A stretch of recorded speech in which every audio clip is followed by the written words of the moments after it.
जय माता दी दोस्तों, स्वागत है आपका हमारे YouTube चैनल पर। आज मैं आपको इस वीडियो में गुरुवार यानी कि बृहस्पतिवार के दिन सुनी जाने वाली पौराणिक कथा सुनाऊंगी। गुरुवार व्रत करने से बृहस्पति देवता प्रसन्न होते हैं। यह व्रत अत्यंत फलदायी है। अग्नि पुराण के अनुसार अनुराधा नक्षत्र युक्त गुरुवार से आरंभ करके 7 गुरुवार व्रत करने से बृहस्पति ग्रह की हर पीड़ा से मुक्ति मिलती है। आइए अब करते हैं बृहस्पतिवार की व्रत कथा प्रारंभ। प्राचीन समय की बात है। एक नगर में एक बड़ा व्यापारी रहता था। वह जहाजों में माल लदवाकर दूसरे देशों में भेजा करता था। वह जिस प्रकार अधिक धन कमाता था, उसी प्रकार जी खोलकर दान भी करता था। परंतु उसकी पत्नी अत्यंत कंजूस थी। वह किसी को एक दमड़ी भी नहीं देने देती थी। एक बार सेठ जब दूसरे देश व्यापार करने गया तो पीछे से बृहस्पति देव ने साधु वेश में उसकी पत्नी से भिक्षा मांगी। व्यापारी की पत्नी बृहस्पति देव से बोली, हे साधु महाराज, मैं इस दान और पुण्य से तंग आ गई हूँ। आप कोई ऐसा उपाय बताएं जिससे मेरा सारा धन नष्ट हो जाए और मैं आराम से रह सकूं। मैं यह धन लुटता हुआ नहीं देख सकती। बृहस्पति देव ने कहा, हे देवी, तुम बड़ी विचित्र हो। संतान और धन से कोई दुखी होता है। अगर अधिक धन है तो इसे शुभ कार्यों में लगाओ। कुंवारी कन्याओं का विवाह कराओ। विद्यालय और बाग बगीचों का निर्माण कराओ। ऐसे पुण्य कार्य करने से तुम्हारा लोक परलोक सार्थक हो सकता है। परंतु साधु की इन बातों से व्यापारी की पत्नी को खुशी नहीं हुई। उसने कहा, मुझे ऐसे धन की आवश्यकता नहीं है जिसे मैं दान दूं। तब बृहस्पति देव बोले, यदि तुम्हारी ऐसी इच्छा है तो तुम एक उपाय करना। 7 बृहस्पतिवार घर को गोबर से लीपना, अपने केशों को पीली मिट्टी से धोना, केशों को धोते समय स्नान करना, व्यापारी से हजामत बनाने को कहना, भोजन में मांस मदिरा खाना, कपड़े अपने घर धोना। ऐसा करने से तुम्हारा सारा धन नष्ट हो जाएगा। इतना कहकर बृहस्पति देव अंतर्ध्यान हो गए। व्यापारी की पत्नी ने बृहस्पति देव के कहे अनुसार 7 बृहस्पतिवार वैसा ही करने का निश्चय किया।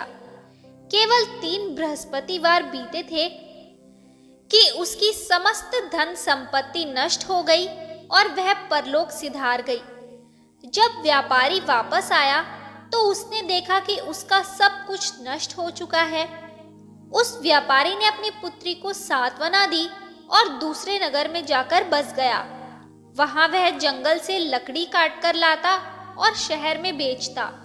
इस तरह वह अपना जीवन व्यतीत करने लगा। एक दिन उसकी पुत्री ने दही खाने की इच्छा प्रकट की, लेकिन व्यापारी के पास दही खरीदने के पैसे नहीं थे। वह अपनी पुत्री को आश्वासन देकर जंगल में लकड़ी काटने चला गया। वहां एक वृक्ष के नीचे बैठ अपनी पूर्व दशा पर विचार कर रोने लगा। उस दिन बृहस्पतिवार था। तभी वहां बृहस्पति देव साधु के रूप में सेठ के पास आए और बोले, हे मनुष्य, तू इस जंगल में किस चिंता में बैठा है? तब व्यापारी बोला, हे महाराज, आप सब कुछ जानते हैं। इतना कहकर व्यापारी अपनी कहानी सुनाकर रो पड़ा। बृहस्पति देव बोले, देखो बेटा, तुम्हारी पत्नी ने बृहस्पति देव का अपमान किया था, इसी कारण तुम्हारा यह हाल हुआ है। लेकिन अब तुम किसी प्रकार की चिंता मत करो। तुम गुरुवार के दिन बृहस्पति देव का पाठ करो। 2 पैसे के चने और गुड़ को लेकर जल के लोटे में शक्कर डालकर वह अमृत और प्रसाद अपने परिवार के सदस्यों और कथा सुनने वालों में बांट दो। स्वयं भी प्रसाद और चरणामृत लो। भगवान तुम्हारा अवश्य कल्याण करेंगे। साधु की बात सुनकर व्यापारी बोला, महाराज, मुझे तो इतना भी नहीं बचता कि मैं अपनी पुत्री को दही लाकर दे सकूं।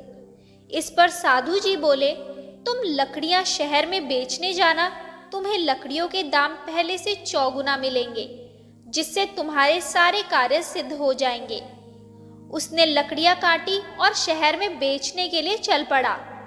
उसकी लकड़ियां अच्छे दाम में बिक गई, जिससे उसने अपनी पुत्री के लिए दही लिया और गुरुवार की कथा हेतु चना गुड़ लेकर कथा की और प्रसाद बांटकर स्वयं भी खाया। उसी दिन से उसकी सभी कठिनाइयां दूर होने लगी, परंतु अगले बृहस्पतिवार को वह कथा करना भूल गया।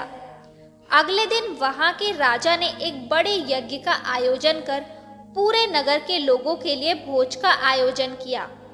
राजा की आज्ञा अनुसार पूरा नगर राजा के महल में भोज करने गया, लेकिन व्यापारी व उसकी पुत्री तनिक विलंब से पहुंचे। अतः उन दोनों को राजा ने महल में ले जाकर भोजन कराया। जब वे दोनों लौटकर आए, तब रानी ने देखा कि उसका खूंटी पर टंगा हार गायब है। रानी को व्यापार और उसकी पुत्री पर संदेह हुआ कि उसका हार उन दोनों ने ही चुराया है। राजा की आज्ञा से उन दोनों को कारावास की कोठरी में कैद कर दिया गया।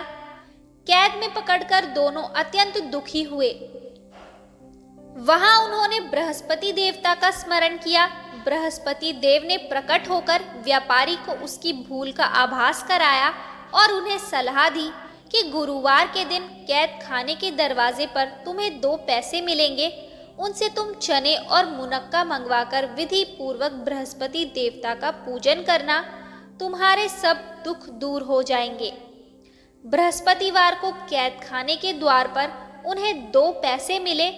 बाहर सड़क पर एक स्त्री जा रही थी। व्यापारी ने उसे बुलाकर गुड़ और चने लाने को कहा।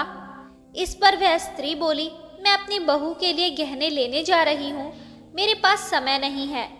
इतना कहकर वह चली गई। थोड़ी देर बाद वहां से एक और स्त्री निकली।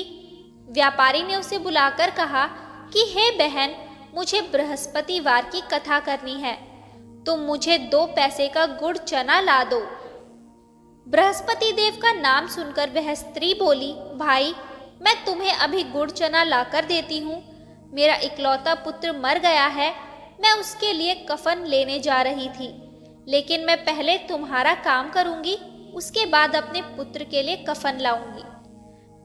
वह स्त्री बाजार से व्यापारी के लिए गुड़ चना ले आई और स्वयं भी बृहस्पति देव की कथा सुनी।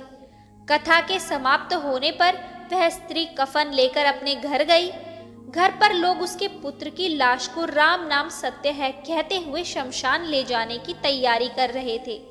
स्त्री बोली, मुझे अपने लड़के का मुख देख लेने दो। अपने पुत्र का मुख देखकर उस स्त्री ने उसके मुंह में प्रसाद और चरणामृत डाला। प्रसाद और चरणामृत के प्रभाव से वह पुनः जीवित हो गया।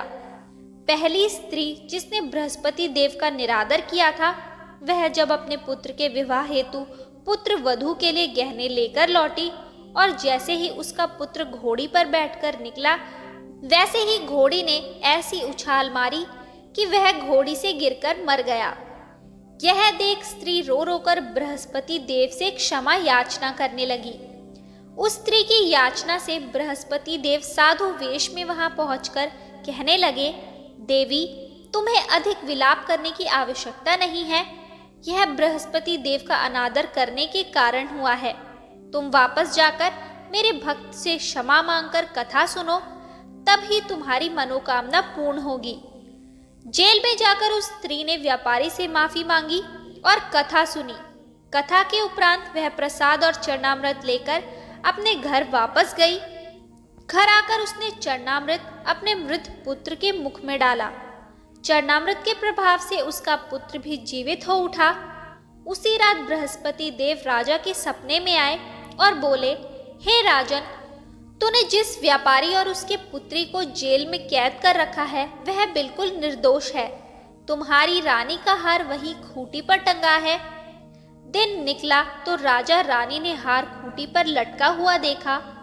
राजा ने उस व्यापारी और उसकी पुत्री को रिहा कर दिया और उन्हें आधा राज्य देकर उसकी पुत्री का विवाह उच्च कुल में करवाकर दहेज में हीरे जवाहरात दिए।